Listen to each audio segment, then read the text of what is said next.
Assalamualaikum warahmatullahi wabarakatuh.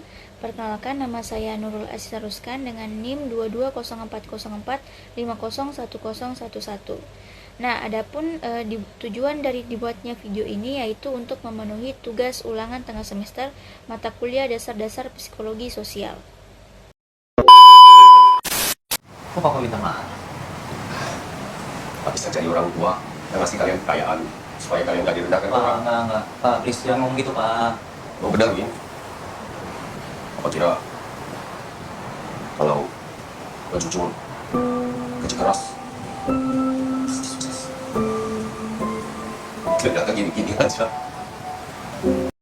Nah, pada cuplikan film yang sudah ditampilkan tadi, terjadi persepsi diri, di mana persepsi diri terjadi pada aktor yang bernama Ko Afuk yang berperan sebagai papanya Erwin, di mana dalam dialognya dia mengatakan bahwa Papa minta maaf karena gak bisa menjadi orang tua yang ngasih kalian kekayaan. Papa kira kalau Papa jujur dan kerja keras sudah cukup membuat kita sukses, tapi nyatanya tidak. Mengapa aktor tersebut melakukan persepsi diri ini? Karena dalam film ini aktor tersebut merasa kegagalan pernikahan anaknya terjadi karena dia yang tidak cukup kaya dibandingkan keluarga calon istri anaknya. Bagaimana aktor tersebut melakukan persepsi diri? Di mana ketika terjadi konflik antara keluarga Natalie, yaitu calon istri Erwin, yang menyangkut ekonomi keluarga dan masalah keluarga Erwin, sehingga hampir membuat pernikahannya batal. Keluarga kita dan keluarga Erwin itu beda. Nggak gampang nggak? Natalia dengerin mama. Laki-laki itu egonya rapuh. Dia dibesarkan dengan pemikiran laki-laki adalah kepala keluarga. Laki-laki adalah pemimpin. Laki-laki lebih hebat dari perempuan. Nanti kalau Erwin jadi suami kamu, dengan penghasilan lebih rendah dari kamu, dengan status lebih rendah dari kamu, apa yang terjadi?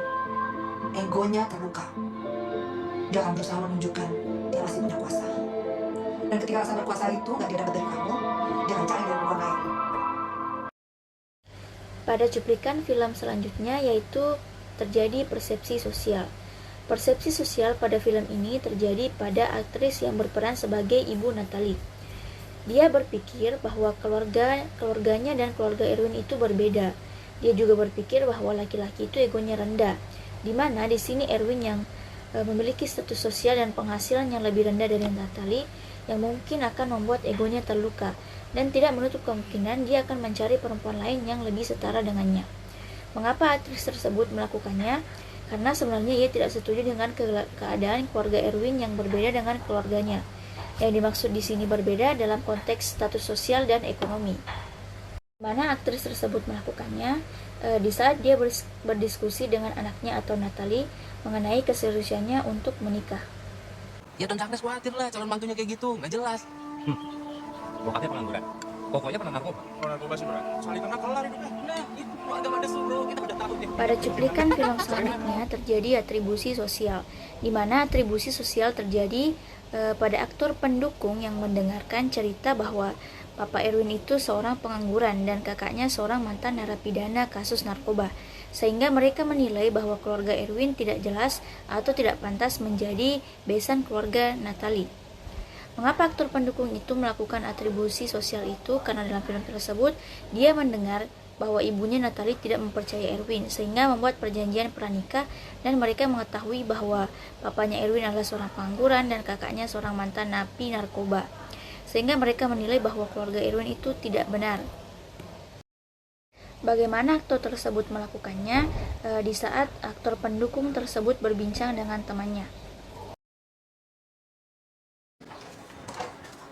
Apa lu? Baik. Udah lama banget ya kita nggak ketemu. Tinggi banget kamu sekarang. Iya, Om. Masuk ya? Kalau boleh gue langsung jalan ya. Oh, iya. Nanti kalau ada apa-apa langsung telepon gue ya. Siap. Cuplikan film selanjutnya terjadi sikap sosial.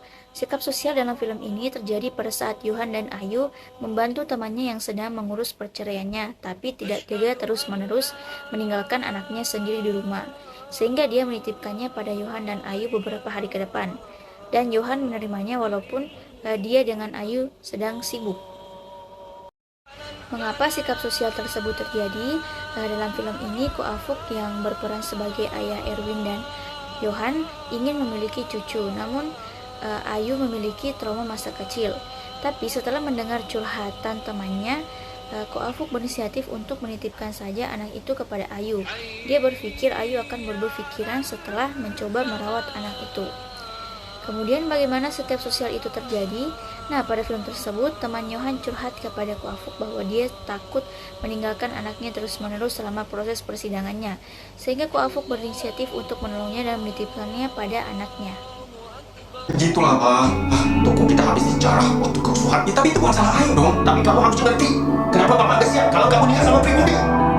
Cuplikan film selanjutnya terjadi prasangka sosial, di mana prasangka sosial terjadi pada aktor Ko Afuk. Dia mengatakan bahwa dia dulunya tidak setuju dengan anaknya Yohan yang ingin menikah dengan pribumi. Dalam percakapannya dalam film tersebut, yaitu dia mengatakan, toko kita dulu habis dijarah waktu kerusuhan. Kamu harus mengerti kenapa papa nggak siap kalau kamu ingin menikah dengan pribumi. Nah, mengapa aktor tersebut melakukan prasangka sosial ini? Karena dalam film tersebut, Ko Afuk yang notabene-nya seorang keturunan Tionghoa dan memiliki sebuah toko.